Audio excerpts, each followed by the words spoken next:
All right. Back to it. We got a postcard we need to read too. I got distracted by the panel. Beautiful Barcelona. Hi, Mom, Dad, and Sam. I had a wonderful time on the beaches of Barcelona. Dad and Sam, I think you would like the Gaudi architecture. It is from a strange alien world. It looks very cool. I'm headed to my final destination, Amsterdam. For how long? That depends. I'm running low on money. I'll look for a cheap standby ticket and call you when I'm headed home. Sorry for the short notice. Can't wait to see you all again. It'll be good to be home. Love, Katie. Very cool.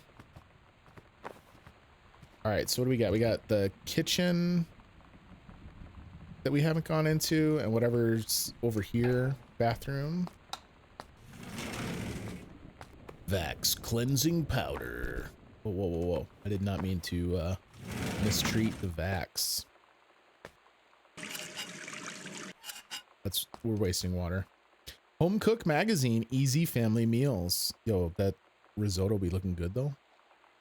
Pizza on a weeknight?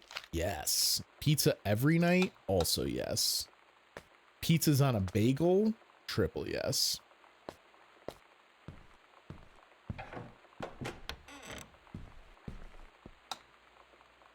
Little supply room action. Softly. Fabric softener sheets. A decently well-modeled washer. Oh, I never would have seen the slits button if we hadn't gone over here. Yo, let's go.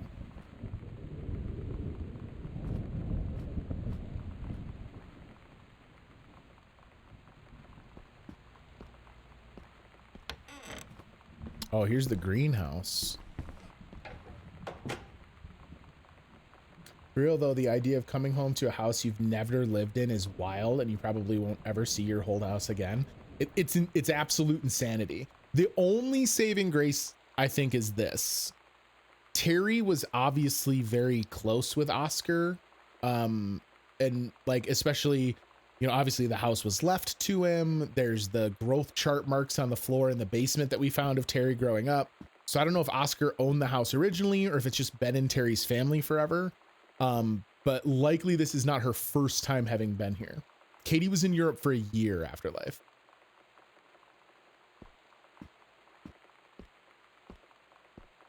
Ooh.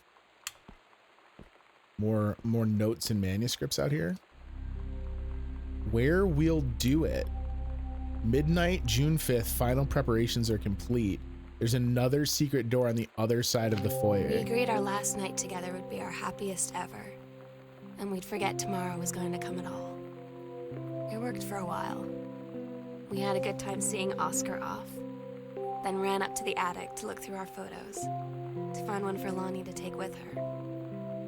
And looking at them, I realized they were all in the past, and there wouldn't be any more. I didn't know what I was going to do. And I cried. And she held me. She said she knew it was hard, but life would move on. I said I didn't want my life to keep moving without her. That's when she cried too. I was so exhausted. I must have fallen asleep like that, in her arms. In the morning, I woke up, and I was finally alone. This is like an unbelievably sweet tale of first love. This is brutal. It's been almost 20 years since John Russell heard the call. Twice he saved a president's life. He's practically forgotten the days of the future, of danger and excitement, the days where he mattered. So when that familiar rip in time opens in front of him and his handlers peer out, he doesn't hesitate. Is the president in danger? No. The life you save this time will be your own. The Accidental Pariah. That's the sequel. The Accidental Human apparently is the third. from the pen of Terrence L. Greenbrier. So Kaz, remember, is the publisher. We found the business card upstairs in Terry's bedside table. That would be an epic writing office with all the greenery and the big windows. Totally agree. It would be a phenomenal setting. Thought of having your family move while you're on the other side of the world, I feel, is different from doing it while you're there. 100%. I think having any place you live be packed up and moved is stressful enough. To not be there to be a part of it would be intense. It's not that bad, but I've moved a lot. Maybe it's something that comes with experience, but I gotta think that if you go back to the first time it happened with you, it probably was more stressful than other moves. Dear Kaz, I can't tell you what a joy it is to see John Russell back in print. Thank you very much for sending, I'm assuming is supposed to be, along copies of the new editions. The cover art is really something. Oh, this is a reprint. Oh, this is a reprint of his second book. I know you've said that Unknown Dimension isn't in the business of printing new material, but this revived interest in my work has brought on a wave of inspiration, resulting in a manuscript that completes John Russell's journey, which I think you may find intriguing. It is reflective and introspective without forgetting the excitement of weirdness that Unknown Dimension readers expect. I hope this might be an exciting new direction for Unknown Dimension to pursue. At the very least, I am grateful that John Russell's adventures didn't come to an end quite when I thought they had. My thanks and regards, Terrence Greenbrier. So he didn't give up. He did wind up finishing it.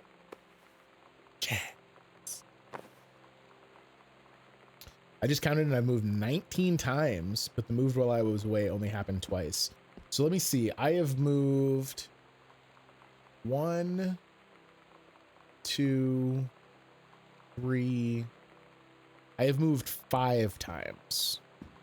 4 of those times, 4 of the 5 homes I've lived in. So wait, let's see. 1, 2, 3, 4. So no. Yeah, 4 of the homes I've lived in were on the same street. An extremely long, like, main highway road in New York. My family just moved along that road over and over. Yeah. So don't think of it like one street in like a subdevelopment. This was like a major highway road. So it's the kind of road that runs for 70 miles. It doesn't actually run 70 miles, but it's pretty long. And we just moved along it. One good road, who needs another one? Were the houses sufficiently different to make it worthwhile? Yes. So the houses were, and when I say along the same road, they weren't literally all on the same exact road, but like I could see that road from the window of all 4 houses. If we weren't directly on the road, we were off it, like you turn off onto a side road, and we were one of the first couple houses on the side road. So my family's fairly large. I have 4 brothers. So the first time we moved was because we needed a bigger house. Then I moved because my parents split. I moved again because I moved in with my mother when I was going to college originally. Yeah, so that's the 4. My original house, the house I was in elementary school in, the house that I like was in high school, and just after high school, and then I lived with my mother for a bit. Get that water. Mr. and Mrs. Jonathan Blair request the honor of your presence at the marriage of their daughter, Helen Margaret, to Mr. Richard Morris Pattermock. Oh, so this is Ranger Rick. So it was serious with his out of town love, because they got married. Sam's schedule working at Crown Burger on Bethel Road. Yo, we got a place near us called Crown Burger, and it's amazing.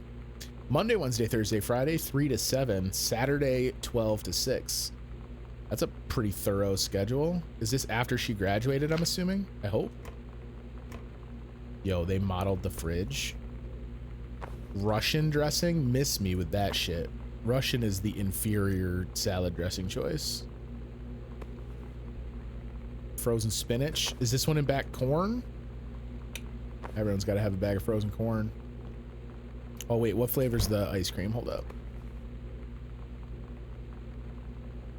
Cookie caramel. All right. That's fine. Pack of playing cards. This is Bratmobile, some special. It's from Lonnie.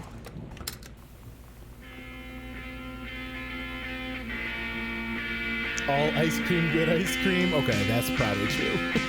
I'll back that.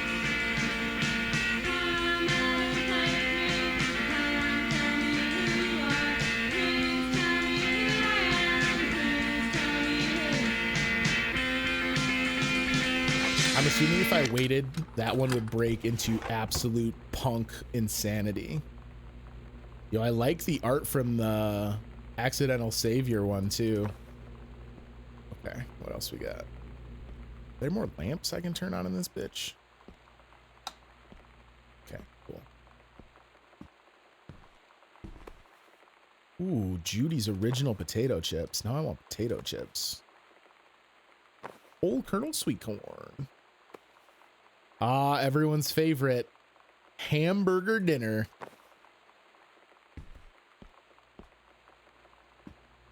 Apparently some of the cabinetry we're working on.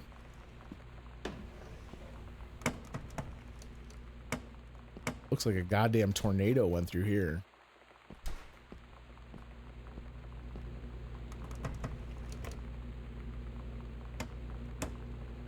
It's shocking how the room does get a little brighter if I open the fridge because the light box from inside the fridge leaks.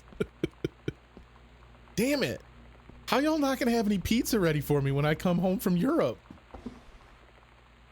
They're like, she won't even be interested anymore. She'll be so snobby from all the legitimate pizza she ate in Italy. The ghosts ate the leftovers. Samantha and Daniel were in the woods one day. It was sunny and they were on an adventure, but they went to the bad part of the woods and it got dark. Daniel said, "Are you scared?" So Samantha said, "No." "Are you?" They left. I don't know. They laughed. Yeah, they laughed and went more into the bad part.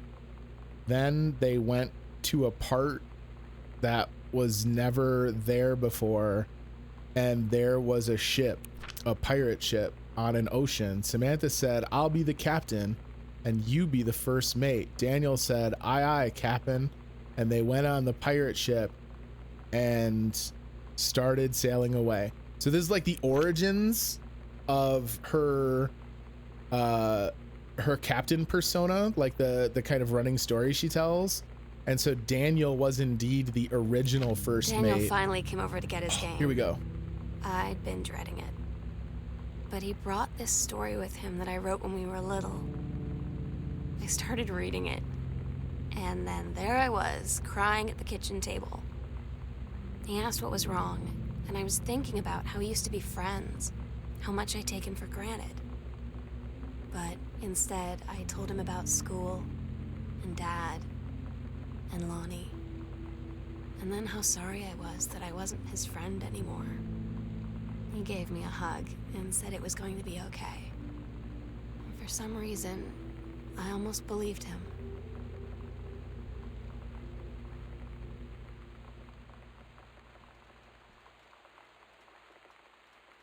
Rick's wedding anniversary trip. Ooh, were they supposed to be going on their anniversary and... Oh, can't make it, send regrets. Yo, let's go. They went on their anniversary trip and told Rick to fuck off. Katie comes home this month. We'll call with exact dates. Charity junk pickup. Forest loop trail hike event. Dentist for Sam. Church potluck. All right. Nothing's as important as the fact that they told Rick to take a hike. That I'm here for. That made me a bit sad. What?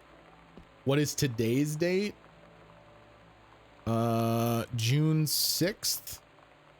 Oh, so they're out of town. That's why they're not here. Oh, the thing with her friend Daniel. I agree, Juki. Friends drifting away is sad. It's a tough thing though, because it just like it happens. It's a part of our lives. Dear Regional Conservation Director Greenbrier, so she did take the promotion. Having received your formal acceptance letter, I write to congratulate you on your new position as Regional Conservation Director of the State Forestry Service. We wish you luck in your final weeks at Flintlock National Forest and very much look forward to welcoming you to your new desk in the State Forestry Office, 8 a.m. on May 1st. But yeah, so they're on their anniversary trip. So they're out of town, and I guess that's why Sam chose this as the moment to Amscray. I agree. Yeah. Well, but it's interesting too, though, right? Like, I don't think she necessarily handled things with Daniel the best way she could when he came over, but obviously Daniel kind of understood.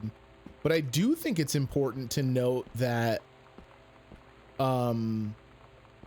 Daniel coming over after everything with Lonnie maybe finally let Sam realize kind of the cost of taking relationships for granted. You know what I mean? Like, she acknowledges it in that little flashback segment that she took her relationship with Daniel for granted. And I wonder if she would have necessarily been able to accept that if she hadn't just gone through the loss of Lonnie and was feeling the pain from that. Was there anything mean or rude you did to a friend that you regret? I don't think so. I mean, I've played pranks that maybe didn't go the way I wanted to, but I don't know that I've ever done anything like outright rude to a friend. Okay, hang on. I want to read this one. Things are always messy, but at least they have the closure with seeing your friends again, being able to say, yeah, exactly, right? Like, it sucks, but at least they had that moment with the Street Fighter game. Dear Mr. Greenbrier, first let me say that I hope this missive finds you well. Hell, it feels like a goddamn miracle that it finds you at all. Do you know how long we've been trying to track you down? Worry not, we aren't the feds, the men in black, or any other sort of creeping fascist hobgoblins. In fact, we're on your side. Let me start from the beginning. Unknown Dimension is what you might call a specialist publishing house. We traffic in the weird, the ahead of its time, the lost but not forgotten by a small but dedicated group of plugged-in bibliophiles type of out there mass market shunning visionary expression that refuses to be taken on anything but its own terms. We've had an unparalleled run since our inception 4 years ago, unearthing and reviving, Christ or zombie-like, timeless works such as N.N. Bestman's Message of the Snake Men, It's Inside Me by Jens Keller, and Emil Krieger's oft-banned Venusian Flesh Traders. But ever since we discovered tattered copies of your Accidental series at a church rummage sale in Long Branch, New Jersey, we've been trying to track down the author of its weird and dark American outsider art. It's just the kind of forgotten portal into the 20th century civilization's anxieties and delusions that our readers lose their minds over. James Bond and Harrison Ford might be the dick-swinging heroes that modern suburban America wants, but John Russell, mild-mannered insurance agent by day, reckless history-revising sociopath by night, is the twisted peacekeeper that it deserves. It is our mission to bring him back to life. Okay, I've typed plenty. What do we want from you? We want your permission to reprint the work. Since your original publisher, Mercury Books, folded a decade ago, we want you to supply a new foreword for the book to appear in brand new editions of The Accidental Savior and The Accidental Pariah, to be produced by Unknown Dimension as a limited run and marketed directly to our highly discerning customer base. And we want to offer you a portion of the proceeds, contract to follow, assuming you're interested in coming along with us on this weird journey. We look, $, forward to embarking with you. I think it's actually an S that's crossed out, but I'm going to take it as a $, because my man getting paid. We look forward to embarking with you and to thrusting your work screaming back into the sweating palms of an unsuspecting American public. It's about time. Blast off. Yo, this dude, Kaz, is a fucking G. I had one huge falling out with a friend a few years ago, and I really beat myself up about it. But then a few years later, turns out all my other friends separately come contact with, sorry, the chat shifted. Cut contact with her too, so now it wasn't all my fault. No, I mean, I'm sure there's a certain amount of like you were punishing yourself over it, so the ability to absolve some of it is important, right? Like that's some of those weird things about relationships are strange because they exist for more than one party. But there's also, ask me about clown combos. But there's also definitely a sense of like you see the relationship through your own lens. Look at this dad failing upwards. The publishing company took a chance on him, folded because his book sucked, and now someone else wants to make him famous anyway. Yo, Terry gets it done, dog. Both Terry and Jan are at the top of their game. Fucking power couple. Sam, your mother and I will be away for a long weekend celebrating our anniversary June 3rd through 7th. We will be camping in the gorge, but we will give you a call on the way home. Sorry the kitchen is still mid-renovation. Never trust a contractor. $40 is on the table to order pizza while we're gone. Be good, Dad. What the fuck, Dad? Oh. It's Lonnie's ROTZ hat.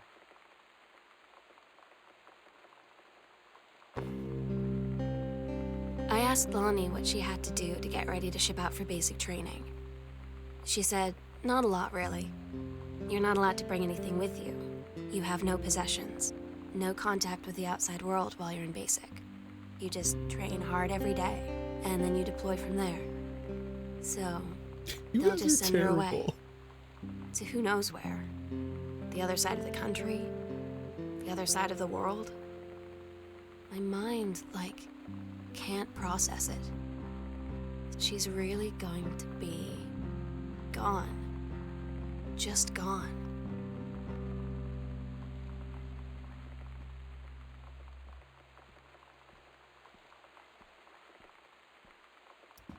That fucking got me. Soil in the greenhouse looks freshly dug. She ran over Lonnie with the car and kept the hat. That's all that's left of her body. You guys suck. You're the worst. I'm having like a live on the internet emotional breakdown, and you guys are like, no one will ever find her. Chat is quality. Wish I had it when I played. It helps. This is what's getting me through the backlog, Nico. Chat is key to backlog battling. All right, have we been everywhere? Oh no, wait. Hang on. We found another secret room, right? Would have lightened this up for me. I can only imagine what a blubbering mess I would be right now if chat wasn't keeping me buoyed. I would have started crying the minute that they professed their love for one another, and I'd still be open weeping. Pretty sure I cried when I played this. We'll see how the ending turns out. You guys might get a chance to watch me open weep. Why is the photo turned down? Oh, they summoned Oscar. Hello, Oscar. Oh, Oscar's a looker though. Possession and exorcism. Interacting with the supernatural. Noted psychologist Christine Quinn guides the reader through the detection of spirit possession in oneself and others, the release of displaced or trapped spirits, and the procedures involved in successful exorcisms. The healing of lost souls is of a particular focus. Allowing loved ones and local entities to move to the next plane is sometimes the core of spiritual cleansing. Chris is picky though. Yes, more jokes about collecting fingertips. No jokes about needles and shoelaces. Damn it, no needles. Stop it with the needles. I have a needle thing and I hate it. Okay, we have our attic key finally. The sunset light in this house is the saddest thing I've ever seen. He's got a timeshare to sell us. Hey, buddy. When I'm in the attic, it almost feels like Lonnie could still be here. She's just downstairs. I'm just waiting to hear her pull down the hatch and come running up. Maybe I'll go up to the attic and wait.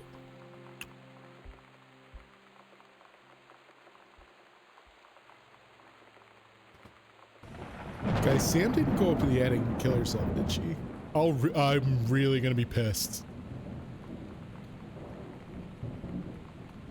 can't wait to see you sob over Katie's tragic death at the hands of the attic monsters. Guys, if what I find in this attic is soul crushing, we're all gonna have a very serious fucking conversation.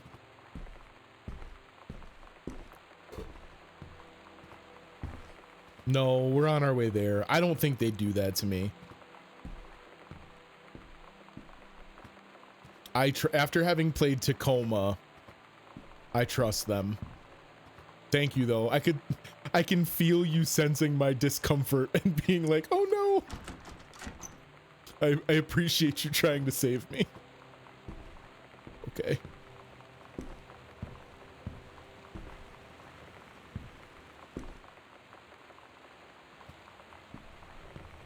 I am super nervous around this corner, though. We'll just look at this drawing.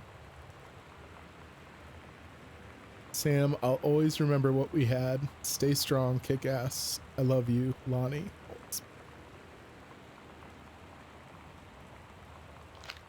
Stained with tears. Oh my god. Katie. I fell asleep in the attic, in Lonnie and my old spot, and I missed the first 2 calls. I just barely caught the 3rd one before the machine got it. And it was Lonnie, on a payphone. She'd been on the bus to Basic, and she said she couldn't think of anything but me and us, and that she couldn't go through with it, with the Army and being a part and all of it. And so she got off the bus in Salem. She said, Sam, I want you to pack up everything you can and get in your car and come find me. And let's just drive until we find somewhere for us. And she asked me if I could do that. And I said yes. Yes.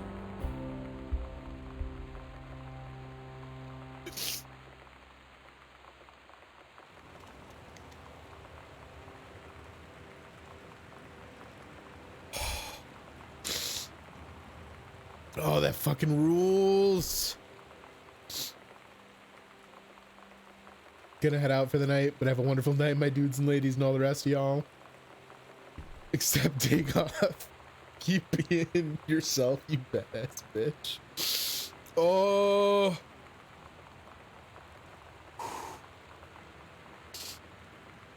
Oh. These are all the developing materials for the photographs. Oh. So these are all the photos of them where she was super sad because they were in the past.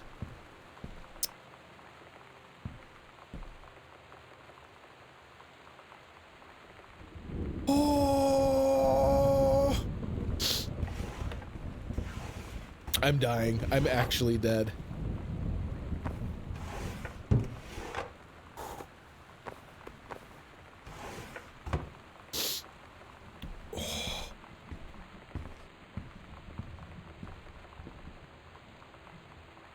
Letters to Katie.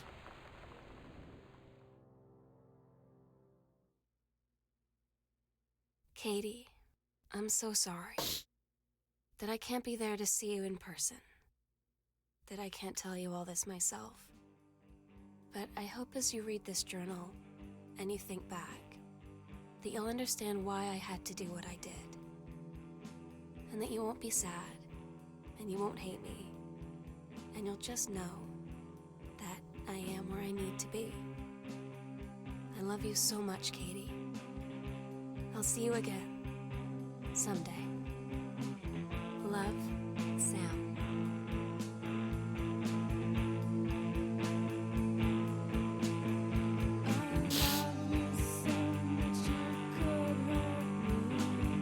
Yo, this game fucking slaps.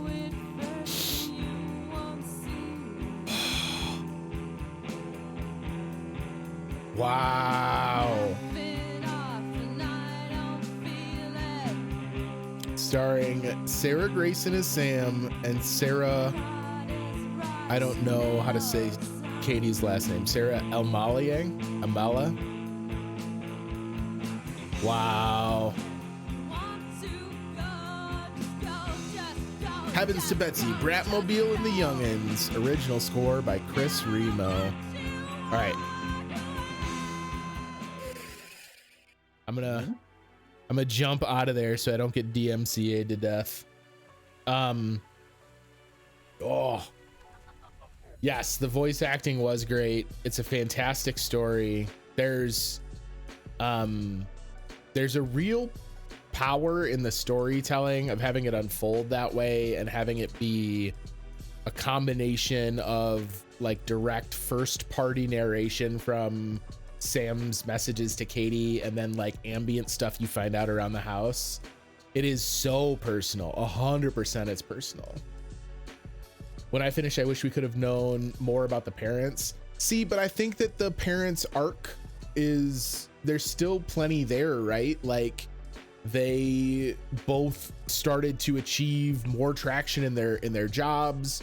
You know, there's still a connection between them because they canceled the plans to go to Rick's wedding to go on their vacation retreat. So like, I'm assuming that's going to be kind of a rekindling of romance, right? Like you don't take a week to go out and do something with a loved one that, with a romantic partner that you're only lukewarm with.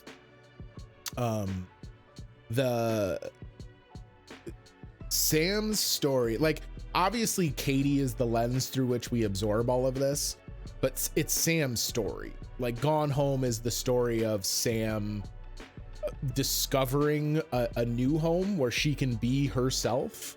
And the home that she has is alongside Lonnie. You know, it's obviously very bittersweet that she has to leave to be with Lonnie, but my God, the payoff of finding out that their love was going to conquer the obstacles in their path. Ooh, Lord. I need a cool down. I feel like the parents was a decent B plot. Like there was some struggle and they got back on their feet. Exactly. Like, you know, that they went through some trouble. A lot of that's dictated through the letters to Jan from her friend Carol there. You know, there were some issues, you know, things that got a little bit questionable, but obviously what they had, they still had in the end. I wish they were more open-minded about their daughter, but no one's perfect. Guys, this rules. This is now 2 for 2 on games I've played from Fullbright that absolutely kicked ass. If you were not here when I played Tacoma way back in 2020, it's on the YouTube. If you own Tacoma, ignore my playthrough and go play through it yourself. I thought Tacoma was excellent. But that means that now officially both games I own from Fullbright Company out of the backlog. I wish so desperately that I had played this forever and ever ago. This was a beautiful little story. And again, this just cements for me kind of one of those things that makes games so cool. You can't tell this story in the same fashion that we did in Gone Home unless you're playing it yourself. The walking through, the stepping through the house, the rifling through things, the feeling of being an invader in a space that should be very like recognizable and intimate to you is key to uncovering this story in pieces and having it hit so profoundly. And it absolutely did. It was outstanding.